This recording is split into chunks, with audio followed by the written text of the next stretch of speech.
What's up, friends? This is Manni and welcome to a full review for the new Vanduul/Esperia Stinger, which is way too immobile and slow. I don't think a lot of people will actually enjoy playing this ship extensively. And I'll be showing in this video exactly why. We're gonna look at PvE combat, we're seeing a few other things, and of course we're looking at stats, loadouts, and alternatives to the Stinger. And we're comparing, basically side by side, all of the performances of the ships between mobility and firepower, the costs, and so on, alright? So let's go into that. That is the intro, and if you like the content, by the way, and the way how my reviews are always very thorough, then please stay tuned and subscribe. Oh yeah, and we're having a ship tour. I forgot. Yes, we have a ship tour, which is always, of course, part of a review. I like ships where you can walk over them, and this is one of them. You can jump on the wings and then start walking over your ship. I mean, in some situations, that could allow you to get onto certain things, or maybe have just a better angle of fire on somebody while still being kind of protected from an energy shield of the ship, right? But yeah, so this is not about first-person combat. It's about the Vanduul Stinger / the Esperia Stinger. Esperia is the producer that produces alien ships, but made for man. Okay, so it makes some modifications to the ships so that they can be flown and are more intuitive to man. You have an interior here that folds out as a little ramp. There is no storage, there's no bed, right?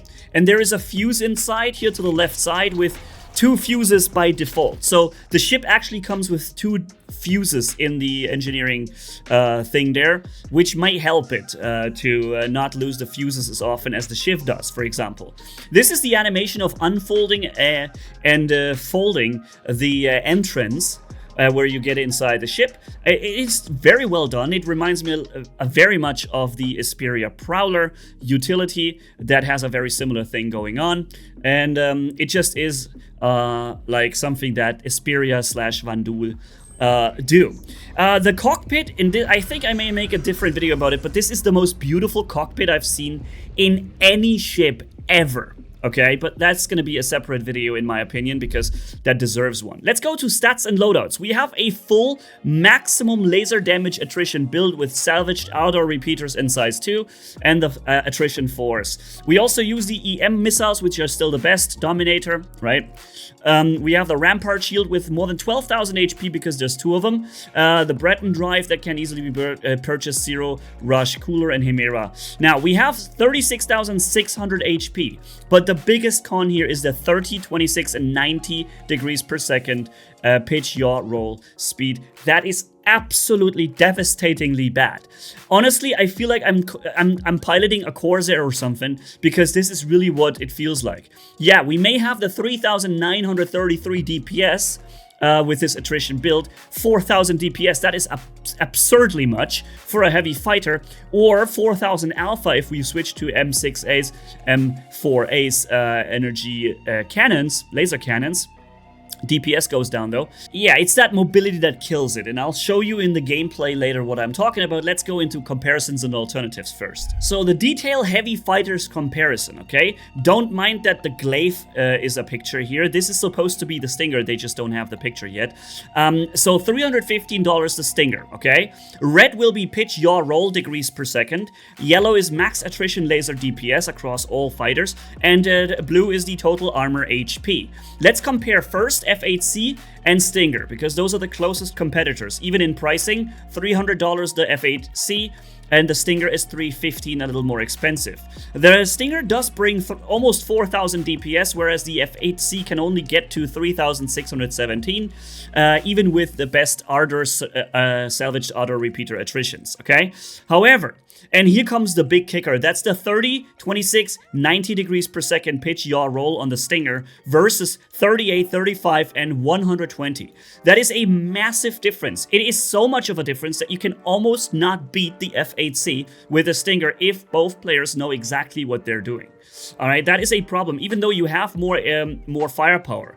Furthermore, the F8C also does have more HP, making the F8C actually at least in a PvP dogfight, the one that has the better chance here. And that means something, because the F8C typically is on the lowest end of all comparisons in performance. So let's extend this comparison a little bit. We have the Scorpius with a 42, 34, 145 degrees per second pitch, yaw, roll. Extremely fast, okay? Very nimble.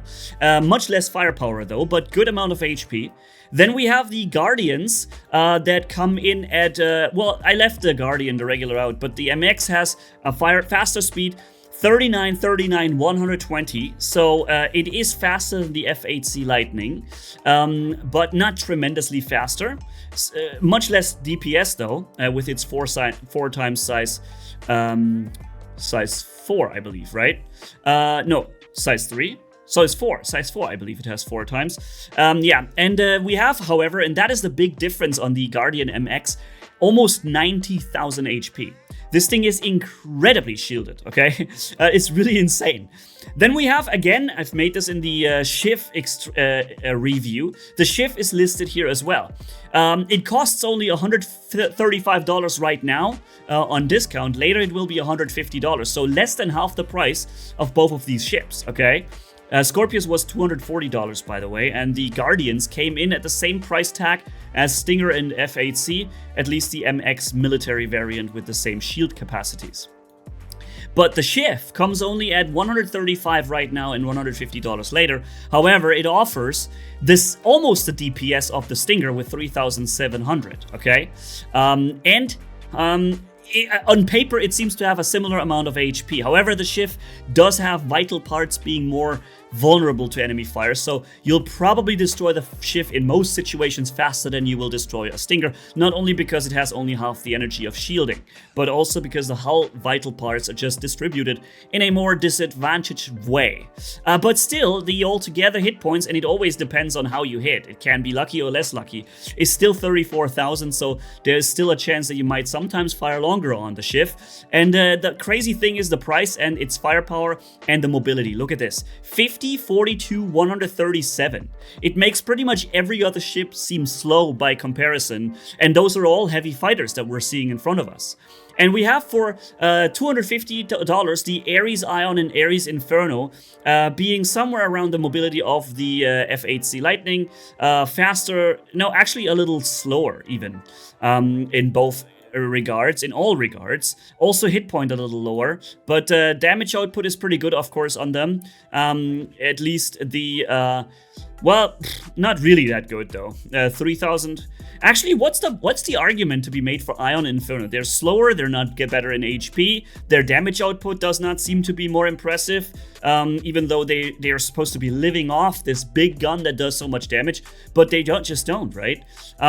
Yeah, so I'm not sure what really their thing is here anymore, but yeah, so this is the heavy fighter comparison. All right, let's go into combat finally, okay? First PvE engagement, take out the Hurricane after we have to hide in this little emissions cloud. Then the first wave of enemies appears. They look around, nothing there, they can't see me, and then once I still hide, the Hurricane will spawn in. Now, those are actually not very easy. Especially, and that shows the weaknesses of the Stinger. This is supposed to be something that I would normally do without breaking a sweat. The problem is the Stinger's just so incredibly immobile that it is really heavy hard work just to get every single one of those ships killed. When they fly past you, it's insane how long you need to turn after them and get them back in your sight. In the meantime, I just had a look. The Corsair is actually not far away from the mobility of the Stinger, which is crazy, right? So it makes you wonder, what's the actual reason for the ship? If you're a heavy fighter, yet you have almost gunship level mobility problems, that is weird, right? But you'll see we already hit the arrow there, and unfortunately the enemies are jumping around and teleporting left and right a little bit, making it even more difficult. You also see that my shield is already almost depleted because I take every single shot. It's very difficult to dodge anything with this ship. I am drawing the arrow away from the rest of the pack because the arrow is faster, so it's following me, but look at the turn rate. This is maximum. Yo, what is this? Okay, here comes the arrow finally in my sight. And of course, if you hit with your 4000 DPS, the enemy goes down pretty quickly. Now, admittedly, instead of having attrition full DPS builds here, what would be a better build would be rhinos and panthers and so on, right? That would be the better setup for this sort of engagement here. But chances are you're not going to be running it as a PvP build with the fast guns. You're probably running it more like a PvE max DPS build, and most likely having more like attritions, I assume. Alright? And it's just, even just tiny adjustments in movement become extremely annoying. Like, you have seen my videos probably. You know how spot on my aim typically is on these ships. And I'm always trying to use the upwards movement rather than the side scrolling to get those extra few degrees per second out of the ship. But damn it, man, when these ships are even just slightly moving around, it becomes so difficult to get that crosshair onto them. I think this makes a strong case for running a gimbaled weapons gimbaled, because if I run the weapons gimbaled, I have a more degrees angle in which I can shoot the enemy with freely with my crosshair. I will have a lower fire rate, but I will in turn at least hit something, right? Yeah, so I believe in some situations it might be useful to switch to the gimbals, especially before the enemy gets out of your aim arc, and you just give a couple extra shots in there. Wow, the Hurricane really takes a beating, and it's firing back at me with a lot of damage output too. But we got it in the end. Oof. Alright, that was PvE encounter 1. Alright, we're already damaged now. Then we're going in for another PvE encounter. And I believe this is the one. No, the next one is the one where I'm actually failing and even dying. And that is definitely due to the mobility issues that the Stinger has. If things work okay and you can get your enemies in sight, you're gonna have a decent time getting very quick kill times on the enemy. But look at that turn rate. This feels like a freaking Taurus constellation or something, man. Seriously. This is supposed to be a fighter? Honestly, guys, I don't think this is something that most players will be very happy with. Because yes, you have a heavy fighter with tremendous firepower, but you can have much more firepower, much more shielding by just taking a little, even just a little less mobility, and then you sit in a Corsair or Constellation or something. And by the way, those ships are cheaper too. And they have multi-crew, cargo, daily driver abilities, and so on. So, yeah, I'm wondering where exactly the sweet spot for the Stinger is. Unlike the Shift review, and I've just made the full Shift review. If you haven't yet seen it, check it out. In the Shift review, I could say this is one of the best price-performance ratios in a long time. This is a ship you should get, probably. But in this case here, honestly, firepower alone is not going to make a good ship. Okay? So, yeah, my conclusion comes at the end of this video here, but you already get a bit of a feeling what I feel like, okay? But I put it in better words later. Okay, so got those guys away, and now we come to the third PvE encounter in which I actually fail at the end. I'm coming in with full HP, and I had multiple problems. Enemies lagging and jumping, teleporting away. That is already a problem, especially when you have a slow, very immobile ship. We're having to re-aim entirely at an enemy or even turn after him just because he teleported somewhere hurts a lot, right? So we're starting off directly focusing out the Hurricane that we have to take out as the first target. This way, at least the mission is going to be completed. But just look how long I need to get back onto him. And by the way, there's a sound problem. The ship is great sound, but it is too loud. We're going to have a look at the sound later again, but it is a little bit too loud in some situations, like when you're turning, and also generally when you're just standing still, not doing anything. The ship is always having a loud sound stage. But we got the Hurricane killed pretty quickly, and we also got rid of the, what's that here, the arrow. Now we have 3 ships left on us, and our ship's shields are gone. And this is when the problems began for me. We have another arrow right there in front of us. Okay. Dodging shots, very difficult with the size of this ship. So we're probably gonna get hit and we're not gonna recharge our shields. As long as you keep getting hit, you're not charging up shields, right? Now, this here was a terrible moment. It took me forever to get after the arrow and boop, teleport away. Bye-bye.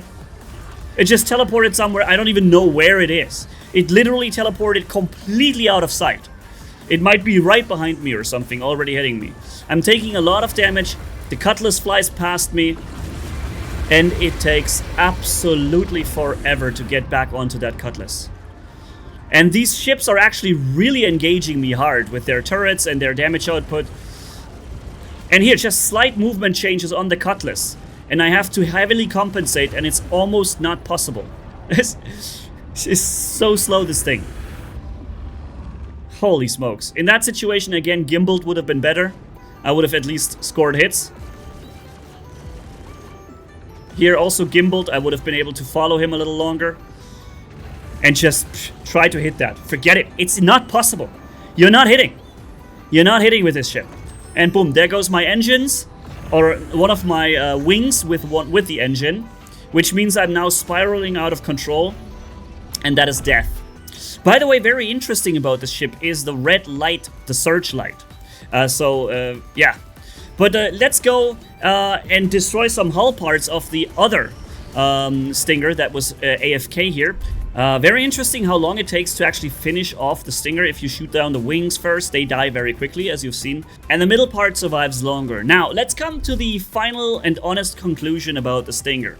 I love the design. It has the most beautiful cockpit in all of the ships, in my opinion. And also, I love the style. The thing is, that style costs you something. These alien ships are usually more expensive. And that doesn't mean you get better performance either. In this case, it certainly doesn't. This is not a PvP ship. It's not. You're going to get your ass kicked in this ship. Sorry to say it like this. A Guardian MX comes in at 90,000 HP. Has the same shielding, almost the firepower, not quite.